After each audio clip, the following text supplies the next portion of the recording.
অনেকদিন পর নিজেকে নিয়ে কিছু কথা লিখলাম। ধ্বংসের দিকে তাকিয়ে মুচকি হাসি দেওয়া অদ্ভুত মানুষ আমি। হয়তো আমি পাগল, হয়তো অনুভূতির ভিতরে কোনো এক গভীর অতল দুঃখ বাসা বেঁধেছে। তবুও নিজেকে জোর করে হাসাতে শিখে গেছি।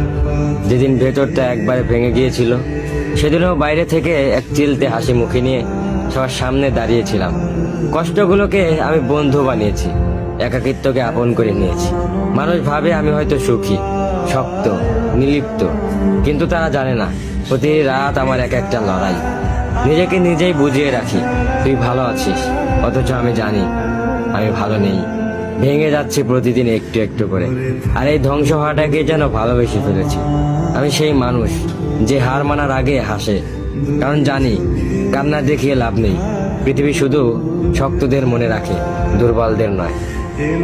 তাই আমি অদ্ভুত, আমি অনুভূতির আগুনে পুড়ে যাওয়া নীরব যোদ্ধা। আমার জীবন কোনো সুখের গল্প নয়, এটা নিঃশব্দ বিপ্লব, যেখানে হাসির আড়ালে লুকানো থাকে হাজারো না বলা কথা, ভাঙা স্বপ্ন, হারিয়ে যাওয়া আমি।